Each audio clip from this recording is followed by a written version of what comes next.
perkenalkan, nama saya Cecilia Huang dari kelas 11 IS nomor urut 04. Di video ini saya akan menjelaskan materi mengenai kelompok sosial. Nah, sebelum masuk ke materinya lebih dalam, ada baiknya saya jelaskan terlebih dahulu apa definisi dari kelompok sosial.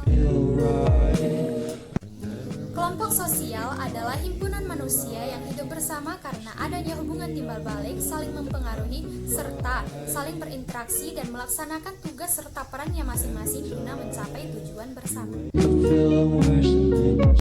Ciri-ciri kelompok sosial yang pertama, memiliki struktur sosial yang setiap anggotanya memiliki status dan peran tertentu. Dua, memiliki nilai dan norma yang diberlakukan untuk mengatur segenap anggotanya. Tiga, merupakan kesatuan yang nyata dan dapat dibedakan dari kelompok manusia yang lain. Empat, adanya interaksi dan komunikasi antar anggota. Lima, adanya kepentingan bersama. Pembentukan kelompok sosial terdiri dari latar belakang terbentuknya kelompok sosial, faktor-faktor yang perlu diperhatikan dalam pembentukan kelompok sosial, serta tahap-tahap dalam pembentukan kelompok sosial. Apa-apa saja latar belakang terbentuknya kelompok sosial? Yang pertama, hasrat untuk meneruskan keturunan. Dua, pengalaman praktis, intelektual, dan emosional. Tiga, adanya ikatan darah atau keturunan. Empat, kesamaan ciri fisik. Lima, kesamaan kepentingan. Enam, kesamaan daerah. Tujuh, adanya keinginan untuk meningkatkan efektivitas dan efisiensi kerja. Delapan, dorongan untuk mempertahankan hidup. Faktor-faktor yang perlu diperhatikan dalam pembentukan kelompok sosial: tujuan, persepsi, motivasi, interaksi, organisasi, dan independensi. Tahap-tahap pembentukan kelompok sosial. Yang pertama, tahap pembentukan atau forming. Tahap ini merupakan tahap pertama dalam sebuah pembentukan kelompok sosial, di mana para anggota akan saling memperkenalkan diri terlebih dahulu, kemudian mulai mempelajari tugas atau peran yang diberikan, serta kegiatan apa yang akan dilakukan. Biasanya pada tahap ini akan ditemukan kebingungan dan ketidakpastian dari para anggota kelompok terhadap tujuan dan misi dari kelompok.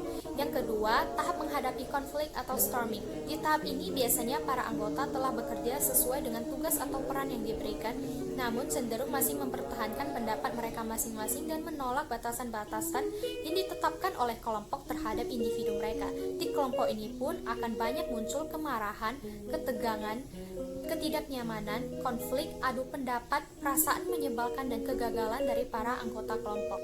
3. Tahap pembentukan struktur atau norming.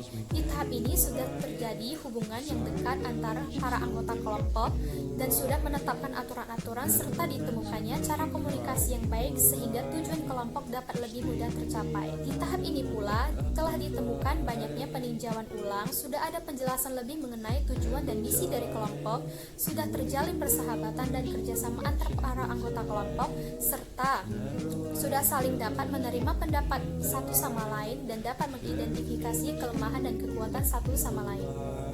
4. Tahap produktivitas atau performing. Di tahap ini merupakan tahap yang sudah mencapai tingkat kematangan dari sebuah tim. Kontribusi anggota tim tinggi sehingga timbul sinergi. Menyelesaikan pekerjaan atau tugas pun sudah lebih lancar dan efektif tanpa adanya konflik yang tidak perlu. Semua anggota telah memiliki kebersamaan, saling bergantung satu sama lain, dan sudah semakin meningkatnya rasa percaya diri, rasa semangat, dan kreativitas dan inisiatif.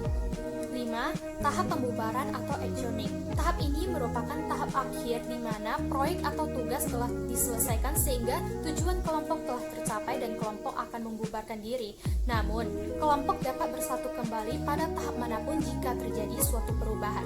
Biasanya, tahap pembubaran ini terjadi hanya dikhususkan untuk kelompok-kelompok sosial yang bersifat sementara, sedangkan untuk kelompok-kelompok sosial yang bersifat permanen, tahap terakhir berada pada tahap produktivitas atau performing. Ragam kelompok sosial. Yang pertama, kelompok primer dan sekunder. Primer contohnya keluarga dan teman-teman terdekat. Sekunder contohnya kelompok di sekolah dan universitas. 2. Kelompok formal dan informal. Formal contohnya OSIS atau organisasi siswa intrasekolah. Informal contohnya arisan ibu-ibu di kampung. 3. Kelompok referensi dan membership. Referensi contohnya kelompok keagamaan. Membership contohnya anggota Dewan Perwakilan Rakyat. 4. Kelompok in-group dan out-group. In-group contohnya Ikatan Dokter Indonesia atau kumpulan lulusan kedokteran. Out-group contohnya IKAM Lampung atau kumpulan daerah asal Lampung. 5. 5. Kelompok occupational dan volunteer. Occupational contohnya kelompok profesi seperti asosiasi, sarjana farmasi, Ikatan Dokter Indonesia dan sejenisnya. Volunteer contohnya kelompok relawan seperti Palang Merah Indonesia. 6. Kelompok Gemenskap and Jesselskap. Gemenskap contohnya Ikatan Mahasiswa Kepulauan Riau di Bandung, sedangkan Jesselskap contohnya Himpunan Mahasiswa Teknik Industri. Perilaku kolektif yang bersifat kerumunan. Yang pertama, kerumunan yang berartikulasi dengan struktur sosial, contohnya penonton film dan orang-orang yang menghadiri khotbah keagamaan. 2. Kerumunan yang bersifat sementara atau casual crowd, contohnya orang-orang yang sedang mengantre untuk membeli minuman. 3. Kerumunan yang berlawanan dengan norma hukum atau lawless crowd, contohnya kumpulan orang-orang yang sedang mabuk. Perilaku kolektif bersifat publik. Yang pertama, kelompok vested interest, contohnya kelompok orang-orang yang sudah mapan yang tidak menghendaki terjadinya perubahan karena takut posisinya terancam dan hidup susah. 2. Kelompok newcomer, contohnya para pendukung calon presiden pada saat pemilu. 3. Kelompok pasif, contohnya kumpulan penonton studio. Yang pertama, kelompok percakapan sosial, contohnya kelompok diskusi antar teman. 2. Kelompok rekreasi, contohnya permainan atletik informal yang tidak membutuhkan pemimpin ataupun pelatih. 3. Kelompok keterampilan, contohnya tim-tim olahraga yang saling berkompetensi dalam olahraga renang resmi, yang paling tidak setiap tim membutuhkan satu orang pemimpin ataupun pelatih.